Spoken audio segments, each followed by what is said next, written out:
तो दोस्तों solo levelling के सीजन 2 के एंडिंग में हम लोगों ने देखा था जिनवू एंड किंग को हरा देता है। उसके बाद जिनवू मिनब्यूंग के शैडो को एक्सट्रैक्ट करता है। उसके बाद मिनब्यूंग चा को हील कर देता है और उसके बाद जिनवू मिनब्यूंग के शैडो को एक्सट्रैक्शन कैंसिल कर देता है। फिर जिनवू को छोड़ करके बाकी के हंटर्स हेलीकॉप्टर से चले जाते हैं। इधर जिनवू बाकी के बचे कुचे एंट्स को भी मार देता है और एंड किंग के शैडो को भी एक्सट्रैक्ट कर लेता है और उसका नाम बेरू रख देता है। और वहाँ पे बेरू जिनवू के ऑर्डर को फॉलो करते हुए बिजली की रफ्तार से बचे कुचे एंट्स को भी खत्म कर देता है। 2 दिन बाद रेड खत्म हो जाती है और इस रेड में जो लोग मर गए थे उनका यहाँ पे फ्यूनरल होता है। वहाँ जिनवू भी गया होता है। वहाँ उसकी मुलाकात चेयरमैन गो से होती है जो उसको नया गिल्ड बनाने की परमिशन दे देते हैं। उसके बाद जेजू आइलैंड पे फ्रॉस्ट मोनाच और बीस्ट मोनाच को देखा जाता है जो किसी को ढूंढ रहे होते हैं, लेकिन वो उन्हें नहीं मिलता, इसीलिए वो वहाँ से चले जाते हैं। और वहाँ पे हमें जिनवू के डैड भी दिखाई देते हैं। इधर जिनवू एक रेड गेट में फंस गया होता है, लेकिन उसकी आर्मी इजीली सभी मॉन्स्टर को मार रही होती है। अब आगे सीजन 3 का एपिसोड 1 स्टार्ट होता है और हमें दिखाया जाता है एक हंटर जो कि डंजन के अंदर होता है। तभी अचानक से उसके सामने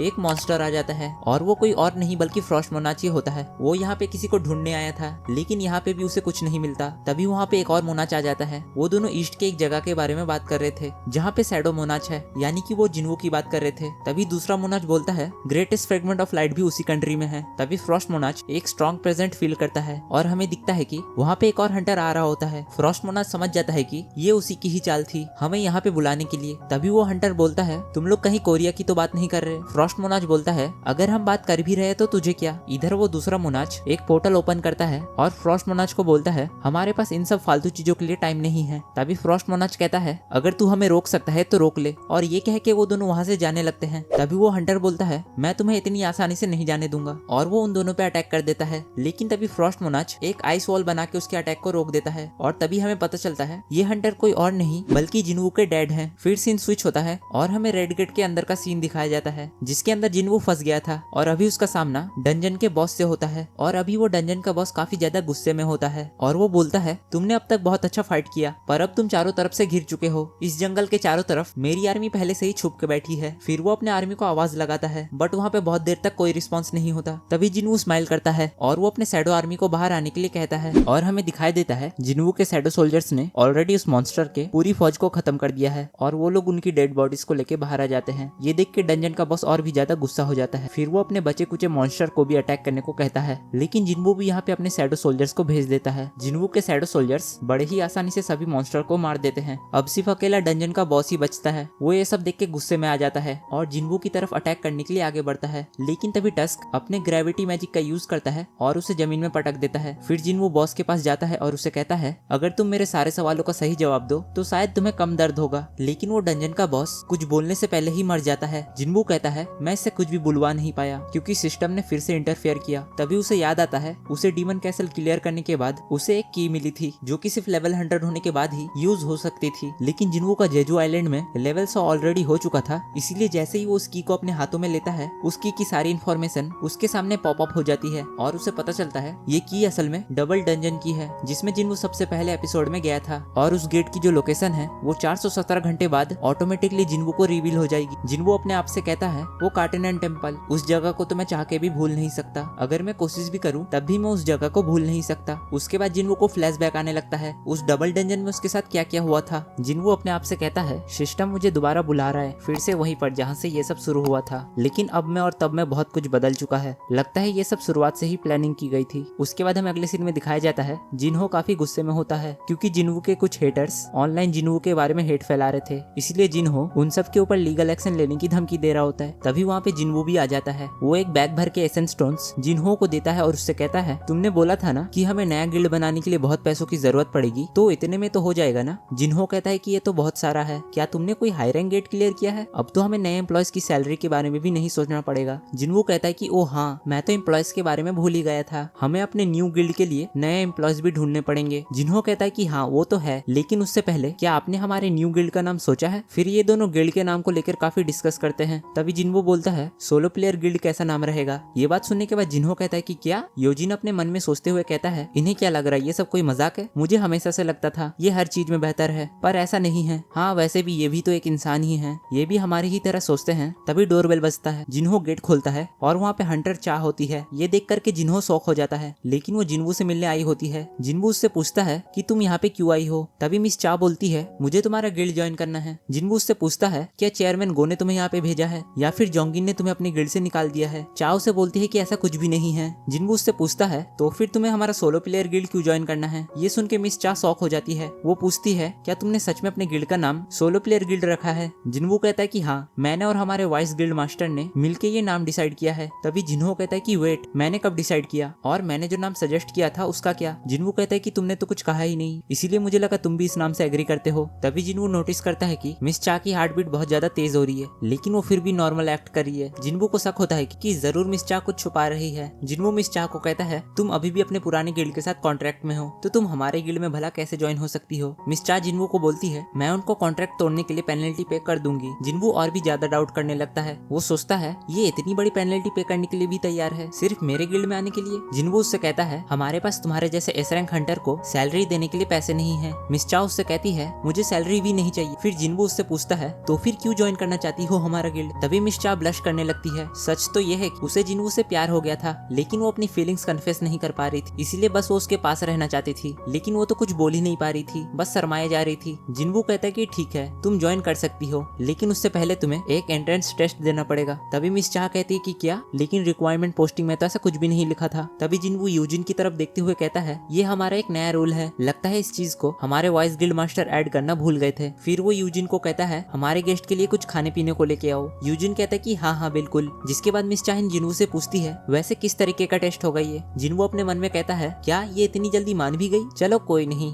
जब इसको पता चलेगा इसके साथ कौन सा टेस्ट होने वाला है तब तो ये अपने पैंट में मुंह ही देगी। अरे सॉरी ऐसा कुछ भी नहीं है इस मानवा में, वो तो बस मैं ऐसे ही मजे मजे में बोल देता हूँ। जिनवू मिस चाहिन को बताता है कि तुम्हें मेरे सबसे स्ट्रॉन्गेस्ट शैडो सोल्जर को हराना होगा। मिस चाहिन कहती है कि ठीक है मैं रेडी हूँ। फिर जिनवू उससे कहता है तो इस टेस्ट के लिए हंटर एसोसिएशन का जिम कैसा रहेगा। मिस चा कहती कि ठीक है चलो चलते हैं। जिनवू अपने मन में सोचते हुए कहता है कि जिम्नेजियम में टेस्ट करना काफी अच्छा है, लेकिन वो काफी ज्यादा दूर नहीं है। तभी जिनवू को याद आता है कि उसके पास तो शैडो एक्सचेंज करने की एबिलिटी थी, लेकिन क्या वो स्किल दूसरे इंसान के साथ भी काम करेगी। ये मेरे लिए एक अच्छी अपॉर्चुनिटी है, इससे मुझे पता चल जाएगा मेरी ये स्किल मेरे अलावा किसी और पे भी काम करती है या नहीं, और तो और मुझे मिस चाहिन के भी संतरे दबाने का मौका मिल जाएगा।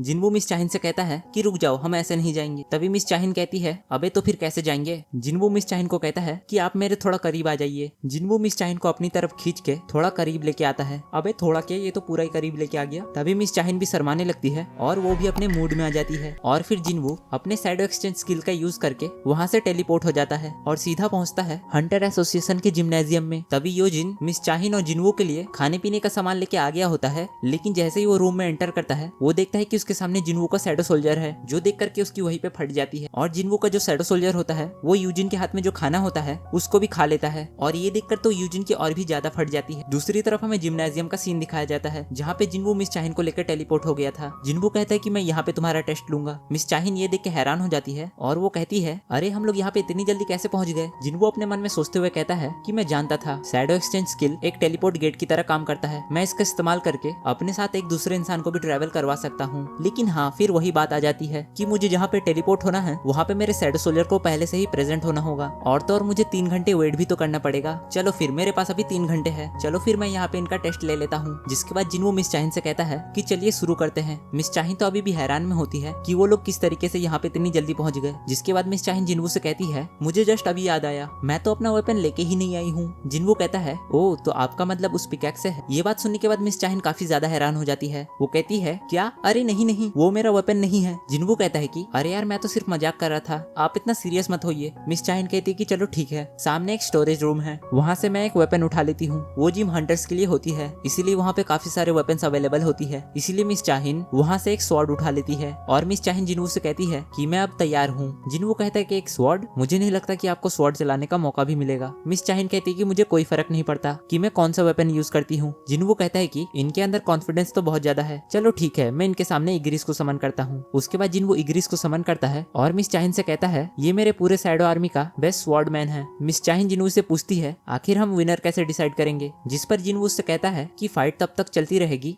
जब तक आप मेरे शैडो सोल्जर को पूरी तरीके से डिस्ट्रॉय ना कर दो। जिनवू अपने मन में सोचते हुए कहता है मैंने इनको कहा है मैंने अपने सबसे स्ट्रॉन्गेस्ट शैडो सोल्जर को समन किया है, लेकिन अभी अगर मैंने बेरू को समन कर लिया होता तब तो इनके लिए काफी ज्यादा मुश्किल हो जाती। चलो छोड़ो इस बात को, मुझे लगता है अब शुरू कर देना चाहिए। उसके बाद जिनवू मिस चाहिन से कहता है चलिए शुरू करते हैं। मिस चाहिन भी बिल्कुल रेडी हो जाती है, लेकिन तभी जिनवू मिस चाहिन से कहता है कि आप थोड़ी देर के लिए पीछे मुड़ सकती है। असल में वो इग्रिस को अपनी इन्वेंट्री से निकाल के एक स्वॉर्ड देता है और उसे कहता है तुम अपने स्वॉर्ड का इस्तेमाल बिल्कुल नहीं करोगे, बल्कि तुम इसका इस्तेमाल करोगे। फिर जिनवू मिस चाहिन से कहता है चलो ठीक है, अब टेस्ट को शुरू करते हैं। मिस चाहिन भी रेडी हो जाती है और फिर इग्रिस और मिस चाहिन के बीच में फाइट स्टार्ट हो जाती है। जिनवू अपने मन में सोचते हुए कहता है जितना मैंने एक्सपेक्ट किया था ये तो उससे भी फास्ट है। अगर कोई नॉर्मल हंटर इग्रिस के सामने होता तो वो तो कब का मर चुका होता। तभी हंटर एसोसिएशन में हम लोग चेयरमैन गो को देखते हैं जो कि अपना काम कर रहे होते हैं। तभी उन्हें कुछ सुनाई देता है। जब वो अपने खिड़की से देखते हैं तो उन्हें जिम का लाइट जलते हुए दिख जाता है। तभी वो कहते हैं कि जहाँ तक मुझे याद है आज के दिन तो किसी ने भी जिम्नाजियम को रिजर्व नहीं किया था। उसके बाद वो अपने असिस्टेंट को कॉल लगा के पूछते हैं जिम्नाजियम के अंदर जो सीसीटीवी कैमरा है मुझे उसका भी एक्सेस दो। उसके बाद मिस्टर गो जब अपनी स्क्रीन में देखते हैं तो वो कहते हैं कि अच्छा तो ये बात है। तो उनको असल में यहाँ पे याद आता है जेजू आइलैंड के रेड के बाद जब मिस चा होश में आई थी तो उसने सबसे पहले जिनवू के बारे में ही पूछा था। चेयरमैन को लगता है कि उन दोनों के बीच में कुछ चल रहा है, इसीलिए वो जिम का कैमरा ऑफ करवा देते हैं क्योंकि वो उनके प्राइवेट मूवमेंट्स रिकॉर्ड नहीं करना चाहते थे। उसके बाद हम लोग फिर से जिम्नाजियम के अंदर का सीन देखते हैं। मिस चाहिन ने इग्रिस के ऊपर अटैक करके इग्रिस को थोड़ा डैमेज कर दिया होता है। उसके बाद मिस चाहिन जिनवू से कहती है कि तुमने कहा था कि ये तुम्हारे पूरे शैडो आर्मी का सबसे स्ट्रॉन्गेस्ट शैडो सोल्जर है, लेकिन मुझे नहीं लगता कि तुम सच बोल रहे हो। तो क्या तुम अब सच में मेरे सामने किसी स्ट्रॉन्ग ओपोनेंट को समन करोगे कि नहीं। जिनवू मिस चाहिन को कहता है कि लेकिन उससे आप घायल हो सकती है। तभी मिस चाहिन कहती है कि मुझे उससे कोई फर्क नहीं पड़ता, आखिर मैं भी तो देखूं मेरे सामने कौन आता है। तो क्या आप उसके बारे में जानती हैं। मिस चाहिन बताती है कि हाँ मैंने उस बीस्ट को देखा है और मैंने उसको फुटेजेस में भी देखा था। जिनवू कहता है कि चलो ठीक है और फिर जिनवू अपने सबसे ज्यादा पावरफुल शैडो सोल्जर को समन करता है जो कि होता है बेरू, जिसको देख के मिस चाहिन गीली हो जाती है। आई मीन उनको पसीना आ जाता है क्योंकि बेरू का जो ऑरा है वो इतना ज्यादा होता है कि मिस चाहिन शॉक हो जाती है। उसके बाद जिनवू बेरू को एक ऑर्डर देता है मिस चा को बिना हार्म किए डिफीट करो। बेरू कहता है कि जैसा आप कहे माय किंग। तभी बेरू जोर से दहाड़ मारता है जिससे कि जिम के सारे शीशे टूट जाते हैं। तो दोस्तों अब आगे क्या होगा, क्या बेरू मिस चाहिन को बुरी तरीके से घायल कर देगा या फिर मिस चाहिन उसे हरा देगी। जानने के लिए देखिए इसका अगला पार्ट। अगर दोस्तों इस वीडियो को अब तक देख रहे हो तो कृपया लाइक मारो, फ्री में है। इस वीडियो में एम करते हैं 299 लाइक्स का, उसके बाद ही आएगा इसका पार्ट 2। तो वीडियो जल्दी चाहिए तो फास्ट लाइक कर देना और हो सके तो कमेंट से सब्सक्राइब भी कर देना। और तुम लोगों को अगर और भी ऐसी वीडियोस देखनी है तो स्क्रीन पे आई हुई 2 वीडियो में से किसी एक पे टैप करो, मैं तुम्हें वही मिलूंगा।